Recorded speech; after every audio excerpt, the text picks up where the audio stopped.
Habite na bango tina o etali bongo ensemble national kuna na ngumba palais du peuple.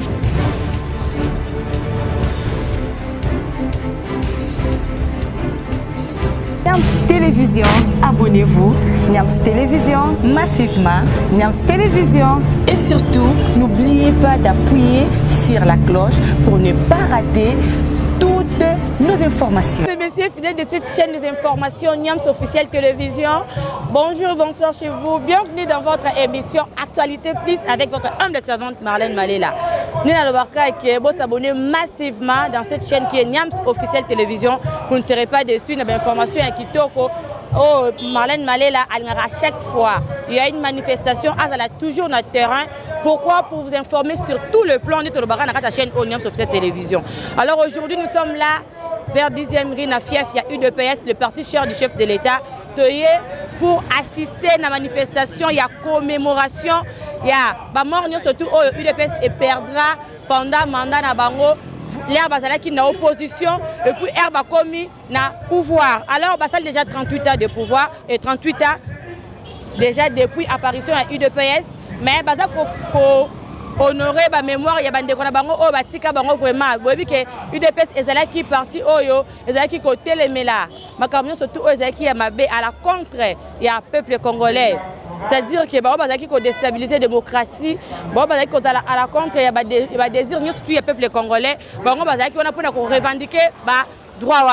Alors qu'aujourd'hui, bazali wana ebele ma perdre la vie na bango pour moi na ba image na illustration ba to ebele ma perdre la vie par rapport ya o etali bongo lutte ya UDPS yango lelo tozali wana le 20 septembre bazali ko célébrer moi manifestation wana tozana bango elongo bo landana na ba bilili na ba image ndenge ba tout répondre je vous assure que peuple congolais tozali wana ba combattant nyonso tuna ba allié na bango pour moi na ba combat na mboka ba fandiongo et puis baza vraiment ebele wana bo landa elongo na bango manifestation et puis to koya pour commentaire mususu. Suivons d'abord et puis on va y revenir pour d'autres commentaires.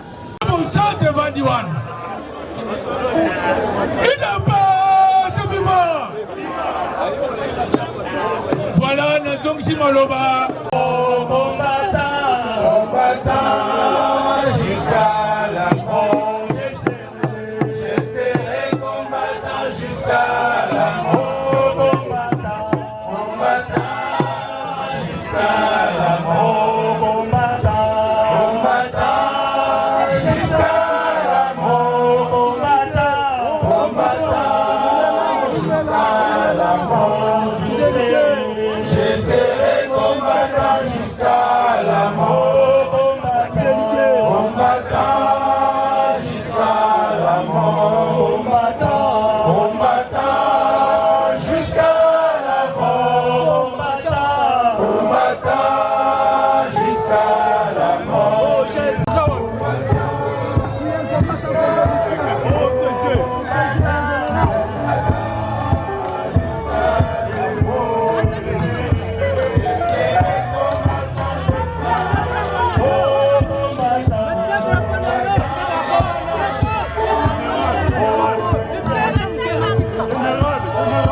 Penzate yangona maya mission akatanzela toyebaka kopangusango sans regret na motema po toyebi ke tozali kobundela mboka na biso sasa ipi sikasikoyo bindieu tudi tubikila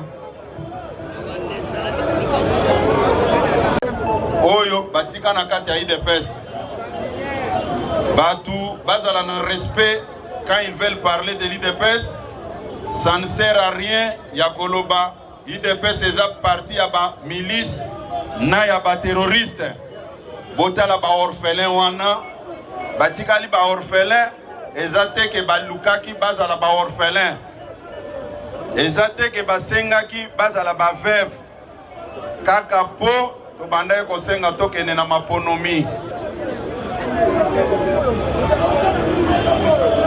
Bandeko na bango bakufaki bazalaki basoda te bazalaki ko bunda na ndenge moko ya non violence na kati ya mboka na biso ndenge démocratie elobi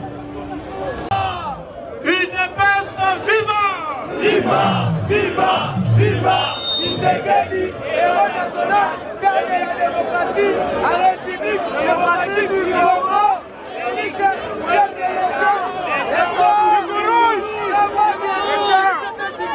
quand l'UDPS se parle, les dictateurs tremblent. Quand l'UDPS se tourne, les dictateurs tremblent. On l'appelle les antivaleurs fuient. Quand l'UDPS se tourne, les antivaleurs fuient. À nous, à nous. Merci.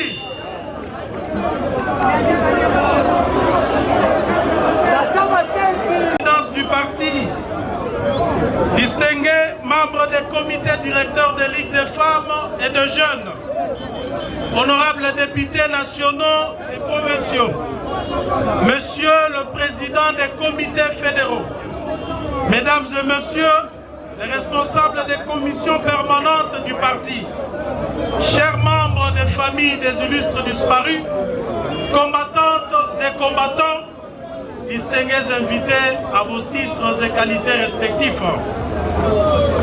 Depuis la création de notre parti en 1982, nous avons choisi la voie de la non-violence. S'il vous plaît, tu vas enregistrer un grand nombre de victimes qui sont des martyrs et des modèles. Nous voulons avant tout saluer le famille, le veuve, les orphelins et les amis des martyrs, victimes d'innommables barbaries perpétrées dans ces pays. Leur présence en ces lieux témoigne de la reconnaissance ainsi que de la noblesse de notre cause. C'est aussi les combats qu'ont menés les martyrs, en toute conscience et en toute liberté, jusqu'au sacrifice suprême. Ce sacrifice n'est pas consenti par l'effet d'un gourou, ni d'un endoctrinement nuisible. Ce sacrifice est simplement la conséquence d'un idéal dont seuls font preuve le véritable patriote. C'est pourquoi, debout et unis comme un seul homme, nous leur rendons ce jour un hommage bien mérité. Légitime de cet engagement pour la défense des valeurs qui fondent une république. Nous pensons qu'à travers cette journée, par nous instituée et dédiée, l'UDPS ne se dérobera jamais de son devoir et célébrera désormais chaque année à la même date la mémoire de ses dignes filles et fils. Nous ont quittés à l'heure de l'âge. C'est la raison pour laquelle nous rappelons qu'ils sont des modèles pour la République. Dorénavant, dans la joie comme dans la tristesse, nous prendrons sur eux l'exemple de courage et de détermination à toute preuve. Leur sens élevé du sacrifice nous inspirera pour toujours. Ils sont avec nous dans ces combats pour la démocratie et l'instauration de l'état de droit éternellement indissociable. Alors, à ceux qui se demandent pourquoi célébrer aujourd'hui nos martyrs et pourquoi pas ne pas le faire hier, sous le feu du combat, et celui-ci nous absorbait totalement. Nous voulons par ces gestes symboliques non seulement réparer cet écart, mais aussi honorer la mémoire des martyrs et de ce fait nous convaincre, nous survivants, de la nécessité de continuer à tout prix leur combat. Jour donc on a sepelé à Tondenge, au coup de biso on a 4 sibena ya kolela. Donc tozole la nini. Banda IDPS bima en 1982, tozora esprit ya rechanger siko gestion. Ndeta to bandi ya rechanger gestion. Bibembe bandi ko kufa. Banda Mobutu kino lelo Kabila osusoye eza kwa neti lelo tozano e baninga me obetanga likofi moko boye. Cicatrice esila te. Nde yango tozolela babibembe na biso nyoso lelo. Yango. mais il est passé comme parti au pouvoir. C'est vous qui dirigez. Maintenant, vous continuez à coller là, ah, vous avez besoin de là. Na lobby na yo boye, landanga malamu nasi, monde entier bozo landanga yi. Ndenge sa boye tovandi déjà na kiti, mais bitumbana ne silité. Bref, on est romana système Kabili et so compliqué biso. Si vous tozo bunda to benga na système Kabili. Ndiangwana. Le système Kabili dans FCC. De baza ba ennemi à démocratie, ba ennemi à peuple congolais, ba lingte peuple congolais à jouir. Yango moni tobi boy. Malgré tozo na bino soi-disant coalition. Mais oyo bo sala biso, to robo sanate etre les lembo na motema. Bref, on est yango moni lelo. Tozo kanisa ebibembana tout et puis tozo senga na communauté internationale. Surtout Union africaine, Union européenne, parce que bino batu ebo côté la Kabila. Mais États-Unis ont défendu si biso awa. Bokangana nous Kabila na ba kende batika biso à l'aise bien wana. Oui oui. États-Unis mais bino za na kati ya pouvoir. Les bozo senga toujours ka ba aide ba États-Unis ba américain ba na libo pour bakangana no Kabila. Siko tandis que bino moko bozui bo vandi sie kiti moko so tinzungu bozo lia da epe sani moko. Na lobby na yo ha. Ndokia ndoki soro ozolene sani moko le fosi maluta mulai. Parce que le problème est ça boye. Ozali omoni muto déjà à sa moment et ba congolais tout. Problème est ça boye coalition salaka to lali to yokani poto sala boye. Mais hier on a dit c'est boye le bien changé. Alors to moni que non asa sou muto to continuer na été. Afin na balilo et rosimba te yango moni to sali boye parce que to zo kanisa bato ba kufi o Kabila abomi. Ba rosimu kendi. Ba deshad ba armatu abomi ba tebele. De ligne dans et ba ndenge donc asa déjà on a asa mutu moko parce que asa déjà na conflit avec la communauté internationale. Donc il sera toujours arrêté. Mais yango moni lelo to so kanisa na ba veuve na biso batikali ta lit to sali na bibembo ba kufa yango moni to bido to kanisa bango lelo. Mais le internet ngana okinde ko moko libanda benga singa binanga bino ba IDPS bokomi déjà ko banga 2023. Yango moni bokomi ko luka ba messe to sala mémoriam to sala boy to sala manifestation ba martyr. Mais de l'entretemps, vous avez préparé déjà 2020 campagne Nabino. Bon. Donc cela veut dire que vous avez banga. Bon. Au moni, il n'y a rien. Biso to banga ate mais to bangi sara. Le rôle n'y a tinga pour na royo kaso na football yango. Au moni bato. Na 2006, baso kate batrisha. Na 2011, baso kate batrisha. Alors to moni de élection que na ba désordre. Photo organiser ngo. Premièrement, photo ba na recensement. Et ça le rôle la rosa lupangu na yo. Oui, nombre, il y a des locataires na yote. Faut avoir nombre, il y a des locataires bazabo na boy. Et puis dans Congo tozo bunda ba frère congolais contre ba frère congolais. Ba frère congolais biso batu ya mangolais. Tozo bunda na ba congolais oh ba komi ba congolais na Kimukolo, neti Ruberwa, Kabila, Zoé, Jeannette Kabila, Olandi. Na de bango baza ba congolais rwandais. Siko bango balingi na 2023 ba même biso na élection ya mbangu et puis neza no Kabila azonga. Tout comme le soleil se lève avec l'éclat chaque matin, Kabila lokola à côté du Sénat, à Kozonga kali sous-souté. Et puis problème de ça on y. Balati biso kazaka ya tribalisme. Et loko yo toloba déjà tolingi Congo liboke moko, lisanga moko, tatabo moko, mamabo moko, ekolobo moko, partibo moko mokonzibo yona fati beto. Ezani wana. Et loko nini baza mutema pasi. Le roi la Félix a commis Fati béton. Combat béton on a et ça bango passe. Bah yebi que n'engue ça bonnet tosi pouvoir. Toti quand on soute. Tokuti Congo musika. Congo tokuti on a kata libulu. Nanu Congo et bimi bien té. Alors bateau yo baso déranger biso. Yango to sengi na droit de l'homme. Botala ba crime Kabila sala. Si le lobby bembe moi to bossa bango ezate. Yango to lobby boye. Toko kende élection. Il faut d'abord recensement. Qui est qui? Dernier recensement na Congo ici en 84. Si le Bendia bakota babota, ba Libanais bakota babota, ba Nigérien na ba Libanais ndiangwana. Ya tobi ba Sénégalais. Faut recensement liboso c'est ma élection. OK, merci beaucoup papa. C'est moi qui vous remercie mon numéro plus 243 97 20 44 237. J'ai dit bien plus 243 97 20 44 237. Donc contactez-moi internet RFI de l'IDPS. mais c'est satellite, merci. D'accord, mesdames et messieurs, on continue. Nous sommes là. Nous sommes là. Fief, il y a UDPS. Donc, Tozali Bongo, Nabandeko, il y a UDPS. C'est pas eux qui ont célébré, mais c'est mort. C'est bien, on le croit, mais c'est mort parce que Baza ont raisonné, martyr, surtout au combat tout est long. Il y a Rennes, il y a UDPS depuis son commencement. Et il y a Bandat parce que c'est lui qui est UDPS parti chez un chef de l'État. Tozali Bongo a 38 ans d'âge. Donc, Belé a battu Oyo, perdra la vie par rapport à la revendication, surtout UDPS et Sala Nanzela. Tu as vu que Bango va mingi. Parti à rue, babi maramingi nanzela. Donc il y a un moment qui est batouana, il faut pas penser dans la mémoire na bango. Pour moi na ba illustration, ba illustrer ba photo, et belé ba accident, et belé ba tumba, et belé ba kufa. Alors lelo, UDPS il était et penser dans la mémoire ya batouana. Néanmoins avant toute photo commencer, to mekana nous kolanda ye moko mwana mboka Augustin Kabuya après toya pour na ba commentaire mususu na éviter batouana na ba kobakisa. Bonjour papa. Oui, bonjour maman. Papa tokuti bino awa, to ebite yebsa no balandi. Ezali pona nini manifestation obit na ofo mezali nini. Bon, pour ngai eza holocauste, hein. Tu vois que bato bakufa pour mboka. Ce sont des gens où il faut honorer.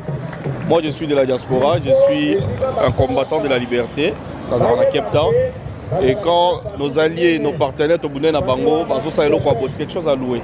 C'est quelque chose à louer. Ils ne sont pas morts seulement pour les partis, ils sont morts pour les pays. Et ce sont des gens que nous devons honorer, ce sont de vrais martyrs. Ils ont le Lumumba Polona Okito, Oyobakufaka et Sikamoko, le Lumumba, héros national. Parmi les héros, si on veut compter, on va compter aussi ces gens. Et voilà l'Holocauste, ça fait mal. Et ça montre que Tozo qui est vers quelque part. Avec cette décrispation, nous on est ici, déjà à Kinshasa avec les amis. Nous menons cette lutte pour que nous retrouvons la vraie liberté et la justice. Voilà en quelque sorte ce que je peux dire pour la journée à Lelo. Parce que comme vous le savez, le gouvernement de Kabila, c'est un gouvernement sanguinaire. Gouvernement où il bomi pas seulement Bango, même la diaspora, les diasporas qui ont disparu dans l'aéroport. Armand Tungoulou, vous connaissez l'histoire, c'est l'un de nous qui est venu à Kinshasa l'autre fois, tué par ce même criminel. On ne parlera pas que seulement de lui. La journée, je vais me référer aussi à Chebea, pourquoi pas Fidel Zabana, il y a Rossi Mukendi, il y a Thérèse Kapangala, ils sont nombreux, Glou Kouloula, ils sont nombreux. Ce sont des gens qui ont laissé leur vie pour la Mboka Nabiso. Merci de martyr, non le biwana mémoire, il y a UDPS et pas tous va perdre la vie par rapport à la revendication na bango. Alors, tu éviter depuis que le président Félix Tshisekedi a le pouvoir, il était là presque 2 ans. Initiative Oyo, ils ont raté. Idéalement, ils ont raté. Ce qu'on subit pas tout le monde, initiative Oyo. UDPS pense précisément à quoi? L'UDPS pense aux martyrs, c'est clair. Si vous lisez les écrits, vous verrez que l'UDPS pense aux martyrs. C'est-à-dire que ça doit aussi nous interpeller, Bisso Congolais, de penser bien à martyrs. Et ce que moi je propose, nous allons chercher quelque part autre holocauste. C'est-à-dire que et si tu as famille, tu amènes les noms, on vérifie et tu retiens. Et quand on a une session, on commémorer par exemple. Après 3 mois, on vient, tu as moi filmé, tu maloba. Moi je pense qu'on ne peut pas voir tout seulement dans l'angle politique. Il y a aussi certains angles traditionnels. Moi je vois ça. Les autres disent que parce que l'IDPS prévoit déjà la campagne, le moment où ils sentir que Azal na batouté. Azal na batouté, on a comme de toutes les façons. Mais envers on a créé Babylone, on a Non, ça c'est pas vrai. S'il y a un grand parti dans le Congo, c'est l'IDPS, ça c'est incontestable. Hein? Ce parti est milité pendant plus de 37 ans, vous le savez, pour la démocratie et tout. En fait, en passant, je soigne aussi la mémoire de le fait Etienne Tshisekedi Wamulumba, qui a milité toute sa vie pour que tous en likambo. Maman, moi je vais te donner un exemple. Tel que Moninga Awa, nous sommes allés qui va rechercher le gouvernement à Kabila. Nous sommes restés, après l'élection en 2006, nous allons qui censé à Mamboka. Parce que tout le monde a Mabiso. Mais les lobbies sont Awa. Tous Awa pour Nani. Parce que ce Kabila n'a plus de dents. Les lions n'ont plus de dents, il ne sait plus mordre. Et voilà cette occasion qui nous donne les droits à soutenir les combats à nos partenaires Nabiso, à soutenir les combats à Ingeta. Oyo biso na yo, la liberté de l'expression, liberté à presse. Vous le savez bien, je pense que si vous n'étiez pas inquiété, c'est que inquiété, le gouvernement pensait que vous allez qu'il y bango. On a vu des journalistes arrêtés. Mais aujourd'hui, on passe des émissions. Et aujourd'hui, les gens parlent ce qu'ils pensent dans leur tête. C'est ça. C'est juste un début de la démocratie, mais on ne s'arrête pas là. Je dis toujours que lutte au Kobunda, il faut vivre les années qui viennent avec beaucoup plus de responsabilités que la première. Votre point de vue par rapport à l'avenir de la RDC? L'avenir de la RDC, c'est entre le maître de la jeunesse. Je sais que Bisso Bajen Photo Téléma, Lumumba l'a dit. Aloba Yango a dit que l'indépendance n'était pas un don de la Belgique, mais c'était un droit fondamental du peuple congolais.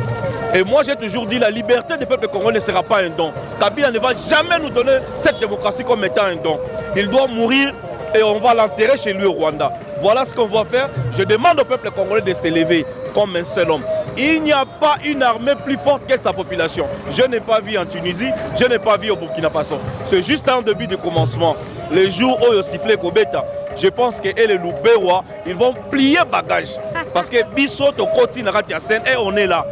Tout ce qui est du pays, nous allons soutenir. Je soutiens les jeunes, je soutiens les activistes congolais, les organisations Nyonso ya droit de l'homme au Congo. Les Rwandais n'ont plus de place. Depuis cet accord, cette coalition Ougando-Burundo-Rwandaise.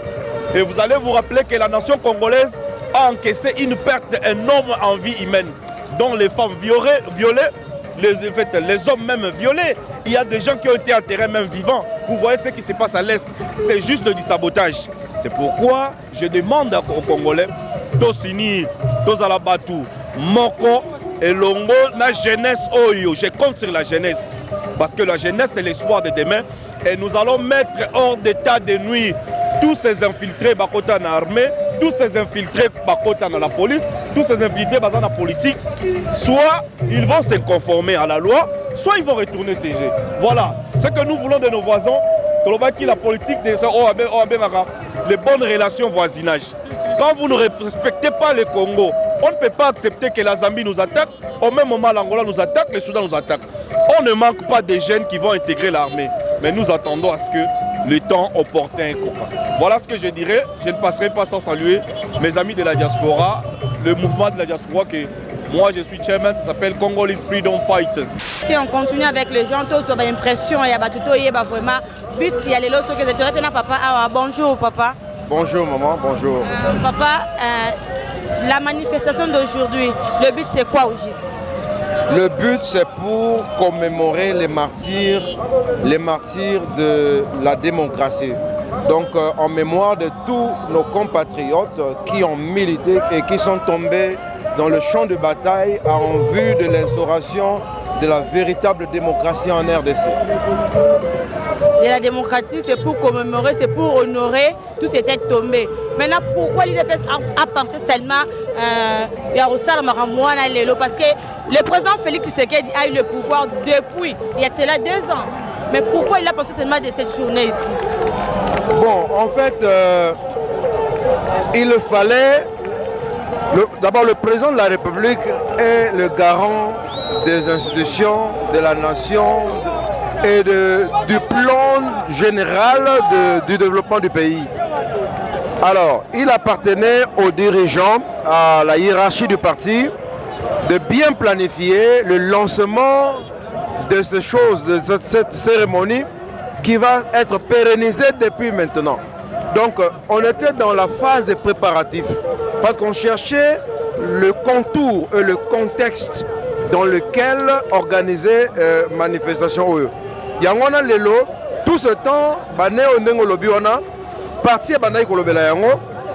Année passée, dans le cadre de la réflexion, méditation, ndé lelo, bakonzi a parti, s'est décidé et puis lingi que ezala maintenant, ezala comment ezali annoncé au grand public et qu'on souka pe awate et qu'on kende qu'on comme likamoko comme journée nationale où qu'on allait célébrer na mboka mobimba et puis but na biso zali awa ezali ya koluka ko fédérer ba mouvement ebelé ba mouvement nyonso ezali ya changement pour que après 2023 événement événement national, une journée nationale, il y a un martyr, il y a démocratie et puis avec un endroit officiel au Babengi place des martyrs de la démocratie. Toujours que malembe et puis tolingi bandeko nyonso va se joindre na biso parce que zali likambo ya SNOP à Mawa parce que bandeko balinga bazala loba mona ndenge président Fachi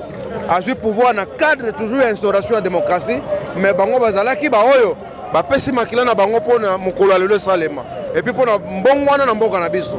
Non, c'est pour cela que les autres disent que UDPS prépare déjà sa campagne 2023 du fait que batu surtout famille na bango bamoni ki bazalaki de laisser mais lelo bomoni ke batu bakomi kokima vraiment UDPS par rapport ndenge azalaki liboso na nombre ya batu na ye mais lelo batu bazali lisusu te yango bokomo sala ke bosala babilo raboye pour que UDPS revienne na kati ya ba réalité nango. UDPS akoki kozanga bamembre te. UDPS eza na pouvoir na minute oyo bato mosusu bazali na bainstitution bazaka kosala mosala nde omoni tozali awa epuis bato bazaka kokoba kaka koya. UDPS jamais perdant, au contraire ezali parti national naturel oyo ezali créé autour ya cause moko oyo ezali noble pour na peuple. Jamais tomona UDPS bapesi bato mbongo baya ba manifestation, jamais donc UDPS ezali parti to aucune élection même lobby toko gagner parce que ezali parti on senga mot d'ordre de kaka que to sala boye pe esimbi toza na besoin ko sala propagande te oyo ezali likambo oyo esengelaki mboka mobimba to célébrer yango parce que ezali ba vie ya ba congolais oyo bazalaki pe na makambo mingi ya kosala kasi bapesi vi na bango mpona likambo lelo ezali likambo oyo moto nyonso akontribuaki mpona liwa ya ba congolais. Il devait questionner sa conscience. Au contraire, tu as dit qu'on rappelait que ma le peuple congolais a bossani en côté. Peuple congolais a bossani en côté, tu as peuple congolais, mais peut-être qui là bolança qui message de manifestation oyo. Ba président Bele basaluwa ki initiative oyo. Mais pourquoi bolingi bosala ngaka na fief IDPS pendant au stade bolo ba kesa ba congolais nem ba kufi po na mboka. Mais bino mo préférer bosala ngaka na fief na bino. Des alliés que tu préfères tout ça na fief na biso. Comme les alliés lancement liboso.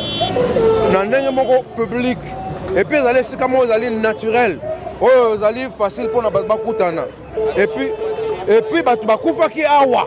Ozomona ezali siège oyo so otali babilili wana batumbaki bato awa na sika oyo milimo na bango epema na kimia kasi ezali esika moko ya souvenir ngai en tant qu'individu cela n'engage que moi mais tokosenga na bakonzi ya parti et puis ya mboka na biso place oyo baérige yango lokola place des martyrs de la démocratie monument ya monene ezala érige awa oyo bakongolais nyonso à cause ya le fait que nde place oyo nde makambo esalemaki bien que salamaki partout dans Mboka, mais mingi, place au biso tout au yebi au moins, siège à partir au bomaki bateau, et aliawa. Donc, vous allez là comment madame Poto a se recueillir. Voilà. UDPS au pouvoir, à foot ici, apparemment, le roi congolais va pour casser. Donc, on a le son boîte bakoufi, boleli bango awa. Ceux qui ont martyr, bosali mes awa. Donc, apparemment, le roi Bozaki Roselaka a pouvoir pour que Bossala n'y surtout au Bozaki qu'on a la libre de liberté. Te, au monde liboso. Ezalaki o mekatambola moke boye menduki olie kende na est menduki ezalaki nde kozala diriger contre bato bazali ko manifester pacifiquement ozomona alors awa tozwi pouvoir comme na maboko ya peuple tomoni que toza na liberté ya ko manifester na cadre ya décrispation ya climat politique oyo nyonso ozolakisaka changement ekoti na mboka yango wana toza koprofite na changement oyo pour nous manifester les camos qui ont fait pendant des années. Et tous ces gens, les camos, c'est là qu'ils ont IDPS. IDPS n'est pas allé couper ça, la donne. Parce que Bango va perdre, IDPS va perdre les membres. Et puis ils allaient temple. Il y a le temple de la démocratie. Rien quoi de normal que ils allaient célébrer Awa. Temple de la démocratie en gros. Ils allaient te penser que tous allés IDPS. Peuple Mumbaye bien que le seul parti va perdre les membres belés. Pour exprimer la liberté, il y a expression en haut, c'est l'IDPS. Tout ça, c'est l'histoire. C'est naturel. Ok, merci beaucoup. Merci. Maman. Papa, tu as écouté Bino Awa. Il y a un balandi basolanda yo. Biti ya lelo vraiment ezali to moni manifestation sur ana UDPS. Biti ya lelo oyo okuti biso awa. Toza na kati ya ko rendre hommage na ba combattant oyo bakufa na régime criminel ya Kabila. Yango nde omoni biso awa toye ko sepela te mais toye kolela nde batu bande kona biso na toza nde na matanga yango pourquoi oponi ka temps oyo moment oyo te toponi moment oyo moko yebike nzambe ndenga azalaka wana azalaka nzambe azalaka juste asalaka makambo na ngonga na yango wana mutuna okotuna nga bongo te po nzambe ye moko ayebi ntina nini esalema kaka na ngonga ya lelo. Ebele balobi ete bino bozali na posa bomusanse deyaka IDPS bato akomi kokima ebele bakomi na kati ya lamuka yango bomoni ke bomeka kosala babiloko boepuke bobenda baoyo ya bino baya pembeni. Mama nakosa ote IDPS ndenge toza boye tobangelaka mutu te epuis mutu atikala kokosa ote ke bato bazokima parti na biso po bakende to baparti mosusu to baparti minoritaire bato nyonso bayebi ete seul parti politique oyo aza na bato monde mobimba eza kaka IDPS malgré tozwa bato oyo ezoloba balongwa te mais baserebela na batrahison moko boye oyo bango moko bamonaki ke bakosala po bazwa stabilité mais mutu akosa ote IDPS toza kaka yango nde omoni lelo bazolinga badestabiliser biso à partir ya baparlementaire debout yango nde omoni koto oyo bazobimisaka badossier ya mabunda o il faut bakanga bango te mpo na nini bafingaki ye mpe c'est pas bien bien car le roi peut toucher pour bandeko baparlementaire debout wana apparemment le roi boza koexagérer bainformation oyo esi bolinga kopesa baninga na bino bayaka kose rassembler na bino bozokango nanu wapi bainformation oyo biso topesaka ezalaka bainformation moko bien clair, fiable. Tina nini ya ba musala ya ba réseaux sociaux. Eza na ba site moko oyo biso toko dévaler oyo tozwaka makambu oyo il fallait ki basala nga ata lobi mais biso toyebi yango lelo. Eza idéologie ya papa Etienne Tshisekedi na makambu oyo atikela biso na eloko ya parlement debout. Eza pona nini? Poto yo kanaka de bouche à l'oreille. Tango wana tozaka na opposition tozaka na ba radio te. Tozaka na ba chaîne de télévision te mais lelo to mesana déjà na idéologie wana ata soki ezate okomona kaka jour moko minute muke omoni to sensibiliser makambo ebongi yango nde omoni bandeko na biso bazolela o bafingie peut-être soki muto akalfie ndenge ozabo na lobi olati chemise moko ya pembe na banini ya noir na fingio mais pona nini balobaka Fachi Beton azalaka mabunzi munene. Est-ce que Fachi tokangisa bato? Malheureusement, on va négocier la salle qui négocie, parce que tu négocies le temps ça parce que tu es tous à la mise sous Sinjil Nabino. Malheureusement, oh, il y a le bac qui a qualifié qui n'est moins en boca Janine Mabunda. A finga qui était. Et il y a fingité, il y a lobinde et loco, oye mutu aza. Nganaza poana pona ko tuna mutute pona po biso idéologie na biso tolobaka toyaka ko betande masolo ya politique. Toyaka ko finga mutute mais soki mutu ameki kosakana na Fachi Beton oyo nga na bengaka aza Fachi Volcan cha mutu bakata aza Fachi Volcan cha mutu bakata po ba idéologie nyonso ozomona nde oyo lelo batu ya FCC bakome luka ba cha moi secousse na parlementaire debout mais tozobisa bango bakosi message wana biso topesaka togangaka bayebi toza wana ba intimidation nyonso o bango bazoyaka nango toyoki déjà toyebi déjà toza pe na ba stratégie o tozozela bango mais tozosenga kaka bango bazala na kimia basalela peuple balanda makambu ya mokonzi ya mboka président na bango soki mutu na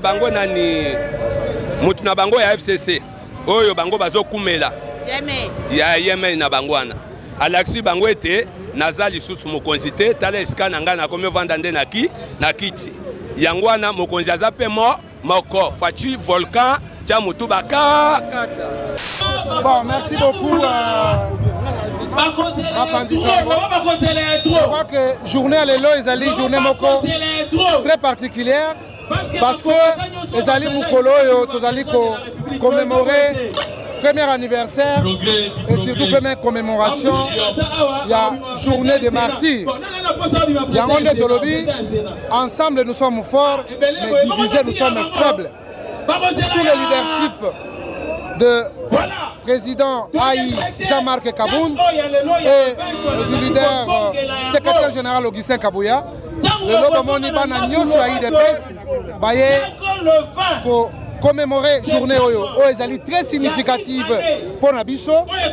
Et puis en plus, ezali ko témoigner notre attachement na ba héros nyonso e bakenda et surtout commémoration ya lelo ezali ko sala ete le peuple d'abord pour nous ne sera jamais un slogan Mais le peuple d'abord sera un mot d'ordre de ralliement dans Batouignon sur Bazali Kondi, mais le pouvoir au peuple appelle ça Kibiso. Yangon est au lobby à chaque fois, tant que tu as l'action, mouvement, de comportement à Batouignon sur Bazali dans l'institution, ça va nous permettre que toujours au service de la population congolaise. Voilà. La commémoration concerne. Manifestation bon, bit manifestation normalement toujours commémorer image hommage ya bandeko la biso bakufa na IDPS a pambaté na bandeko la biso nyonso tout bakufa na est ba massacre o salama na est yango lelo to tie journal lelo poto sangato commémorer vraiment journal lelo. Toujours ça na po commémorer bien que ils apprennent ba congolais surtout pour la UDPS. Mais pourquoi vous choisir kaka fief na bino? Pourquoi pas vous n'avez pas un endroit moro quelconque car vous choisir kaka awa? Non, pourquoi sont au tel endroit awa et là quand liboso comme la temple la démocratie oyo événement ya grave salama a au mona ke batumba batuna kati. Yango to choisir au moni azaka bata UDPS te batu bazebele bandeko la biso ya est oyo ba combattant la biso yango to tsango awa. Puisque toi ebisa bango ke UDPS eza parti moko ligne tribalisme te. UDPS eza parti oyo et reni ba congolais nyonso tout. Le seul parti où est pouvoir ya ba congolais et donc c'est pas ba congolais c'est l'UDPS. Yango la ministre la local la UDPS doit la pouvoir. Toi ebisi bango ke président oyo azawana za président ya batu nyonso tout. Balongo la kaza président ethnique moko boyo so ya parti politique bo non. Yango to ebisa bango makamunyo surtout na Congo vraiment ekomi à l'aise mutu na mutu. Nzambe akaboli classement ya FIFA. Ndenge bakabola classement FIFA, Nzamba akaboli classement ya Congo. Ça veut dire à lobby que Fayulu atika la biloba loba atika la député. Kabila lokola tellement za sénateur atika la sénateur. Pour na Congo etika ndé Fatou Beton. Pour na Congo etika li Fatou Beton bien sûr non lobby parce que ça président RDC. Mais pourquoi IDPS beaucoup kobanga? Manifestation oyo Fatou Beton a eu pouvoir que déjà 2 ans. Tu as évité l'initiative tu auras ta soupçon directement ma mémoire oh yanine. Vous avez approché à Nine, vous préparez 2023 parce que au moins tu vas donc qui m'a parti ou bien dengenine. Bon maman biso normalement ce qui histoire à Congo batunion surtout ba ba diaspora ba yebi IDPS to banda ba action banda kala. La minute biso to préparer 2023 mais peuple congolais yemoko a voté président Félix massivement. Dans le bango, le seul président, premier président au la RDC, tous les politiciens, c'est Fatou Beton. Nous surtout les cas commerçants, coopéra. Mais cette fois-ci, RDC a eu président de la République aux politiciens. Normalement, la émission maman et que vous allez jouer sur ça l'émission à hôtel émission TX na yo. TX ou hôtel émission na musalo aux sala parce que Fatou a le pouvoir. La émission tous bangelo roté. En plus, on a relancé un message. Je suis parmi les 3 présidents parlement debout qui ont lancé ma plainte pour la bango. Les Alingaï, président Gilles, au Bazobenga cardinal. Président Gilles, na Abbé Choli. Mais tu vois, ça bango. Naï, président Gilles, na président parlement debout. Tu as la même grade na Janine Mabunda. Janine Mabunda, a président de l'Assemblée nationale, a censeur parlementaire. N'appelle à président du parlement debout. Donc, il faut limiter l'humilité. Donc,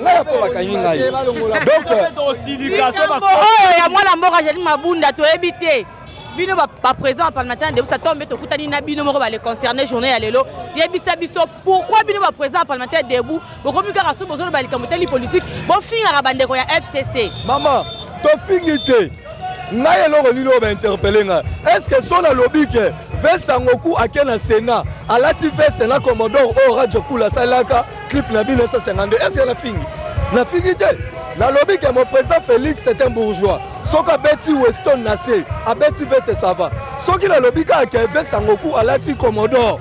Est-ce que la lobby m'a bé? Sangoku wana toyebi ke lobby na mwana mora Joseph Kabila. Mais yo yebi kombo na ye. La lobby na mutazali Sangoku a lati boy. Au moins que zali ma figa président. Non, na fingite.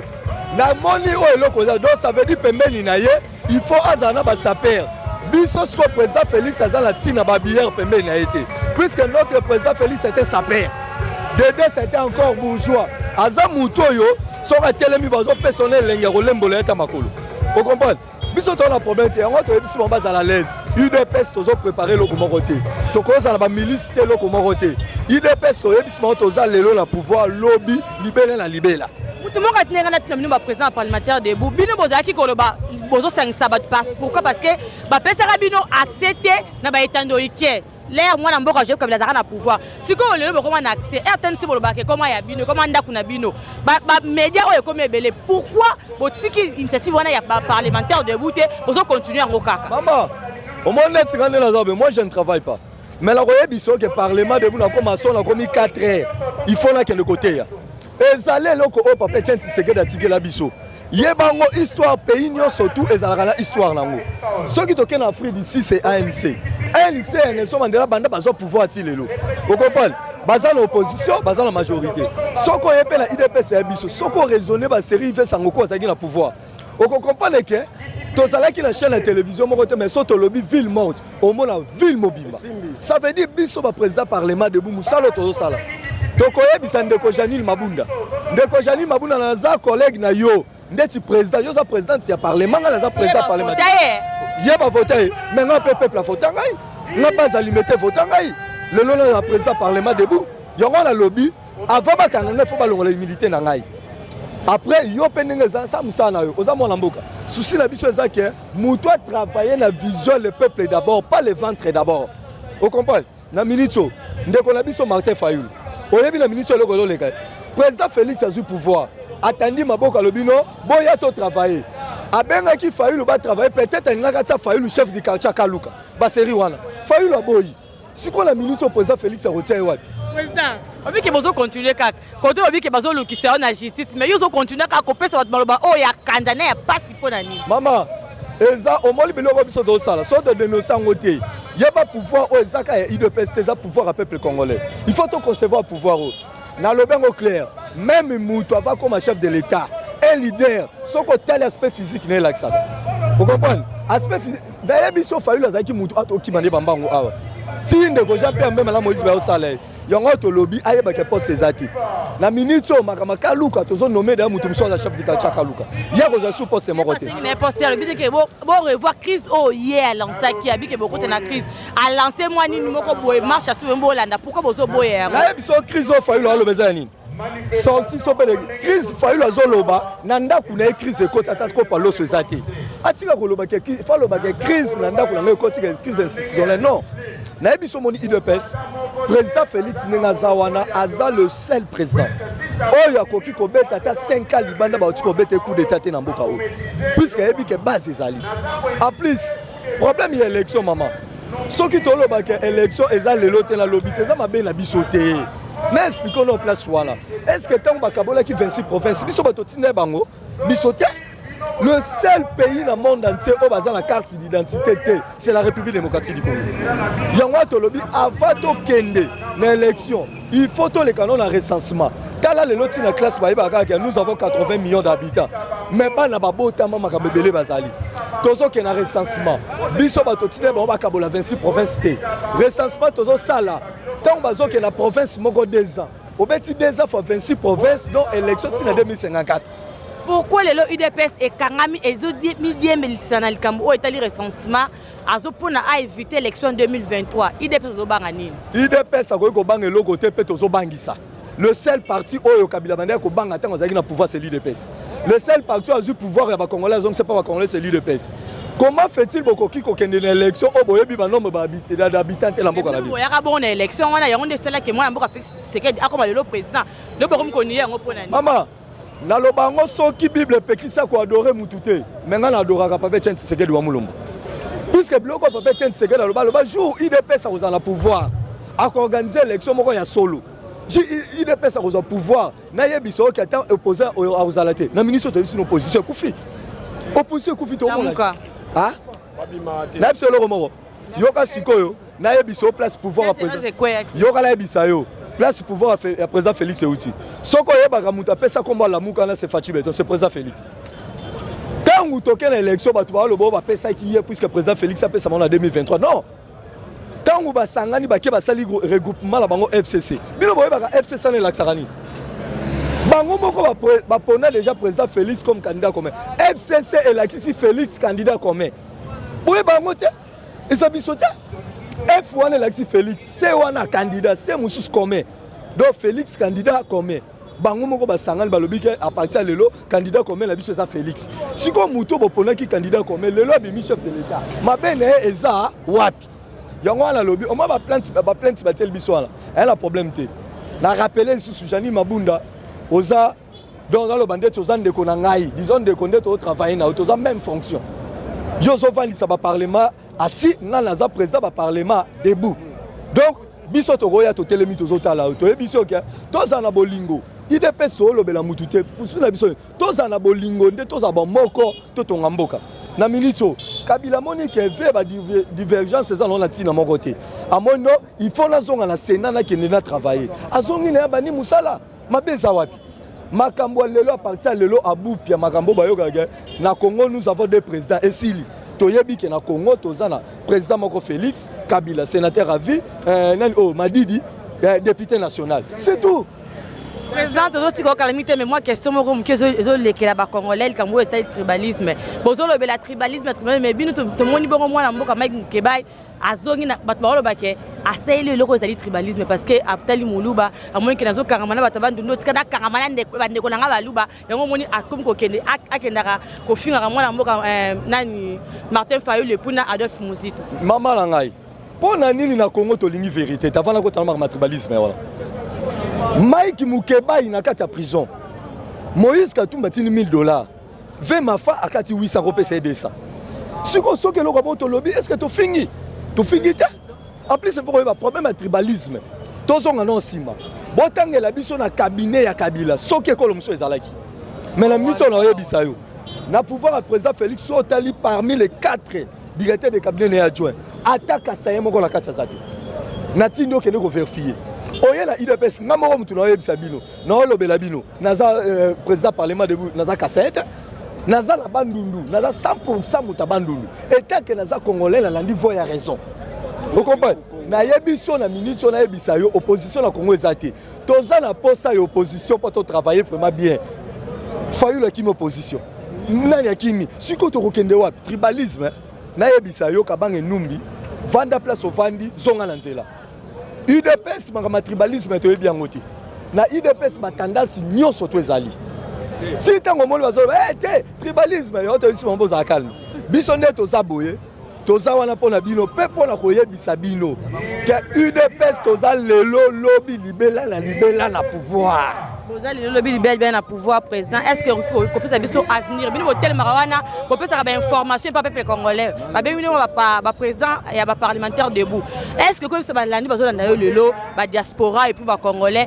avenir ni nozo mona na mboka na yo RDC avec Félix Tshisekedi non avenir avec le haut sommet président Oyatanga Kamiel président Osokozane pour ça Rolembole président Fati donc avenir normalement eza kitoko makasi yebango nde toza be mama soko tel ba santé o toza la mo la veste ko kangate toza la ba chanter loko ba chinois puisque Kabila tikela biso contrat signé la ba chinois ta ba chinois ba amike mais la biso ke to ko koma miner le temps président Félix aza aw américain moko le rasoso moko yemoko talande baza ba paquet boye bango peuple congolais loko liboso to beti bango kindingu soki toke na campagne biso na bango bango bakozanga eloko yebisa peuple mais biso eloko liboso to robeta gratuité l'enseignement vous comprenez gratuité na eloko na liboso yango wala na bezaka projet na bango babandaka ngokala depuis na ba intérieur to ba gratuité za la rapso ande to za ra subul soki olaki mwana ke lobe ko lia mfumbwa mais voisin lambi fumbwa apesi mwana yo mwana no akosenga na mutu liboso mex akosenga voisin constitution ezali mibeko wana eza biloko ezala kati mais na biso président Félix Tshisekedi akimi libanda ya mibeko tazaka na mibeko constitution oyo bato majorité ba travailler to bata FCC mekangi bango ndobo na kingo yango na biso oza à l'aise kala mingi te mama yo kotemisa TX cameraman na biso kotemisa TX na pouvoir afati o sentir OK na banque défi ba yeba pesi yo na biso boza la calme Kabila bandi de musala na ebotika Kabila bato vanda na ye vous comprenez abandi de musala na ye pour président Félix alobaki soki Kabila bandi musala te na kofuta eli susute. Vous comprenez? Il faut le monde dans le Parlement. Merci président. Merci. Merci président. Mesdames et messieurs, nous sommes là avec le militant de l'UDPS dans l'air fief vers 10e rue Tozawana. Et on a bangoto meka ko célébrer selon bango le billet te baso commémorer mémoire ya bande kono surtout o batika parti o ba peuple congolais o ba kufa par rapport ya ba revendication ba bi o za parti ya démocratie. Alors à l'époque, la démocratie était un peu abattue. Donc on dit bango bazaki ko telemela, bazaki ko bima, ko revendiquer la banzele et tout consort. Mais pendant batant on a battu ebele ba perdant qui ba vie na bango boyebi vraiment. Tout ça ba martyr tellement ebele. Donc on dit journée aller bango ba poni yango pour